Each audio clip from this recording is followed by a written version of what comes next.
I just left a meeting with Turkish Foreign Minister Çavuşoğlu today. I welcome the positive momentum in our relationship following the release of Pastor Brunson and urged reopening additional channels to address issues of mutual concern. We are still greatly concerned about Turkey's continued unjust detention of U.S. locally employed staff and citizens, including NASA scientist Serkan Golgay. We also discussed the Khashoggi case and the need to work together to de-escalate conflict in Syria. Secretary, one of the things that the president points to in his statement is a $110 billion arms initiative. But by the State Department's own record in October, only $14.5 billion has come through. When do you expect to see the rest of the money from that arms agreement? Some of these contracts, the defense contracts in particular, are complex, lengthy contract negotiations. We are working diligently on the remainder of those. We actually hope that number will end up being even greater.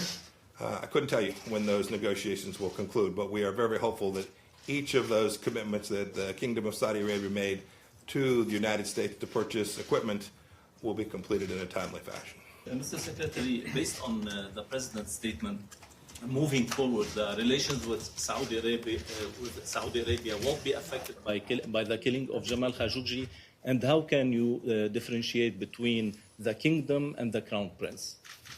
Yeah. So it's a mean, nasty world out there. The Middle East in particular, there are important American interests to keep the American people safe, to protect Americans, not only Americans who are here, but Americans who are traveling and working, doing business in the Middle East. It is the President's obligation, indeed the State Department's duty as well, to ensure that we adopt policies that further America's national security. So as the President said today, the United States will continue to have a relationship with the Kingdom of Saudi Arabia. They're an important partner of ours.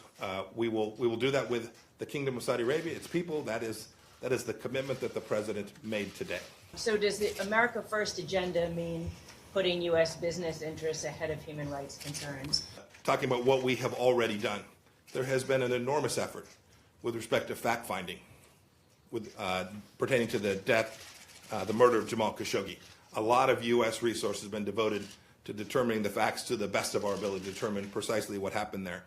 The United States took a very strong response. We have sanctioned 17 individuals in connection with that investigation. We are at the same time committed to making sure that we place America's national security interests and all the actions that take place in the context of doing the right thing to make sure that America continues to thrive and grow.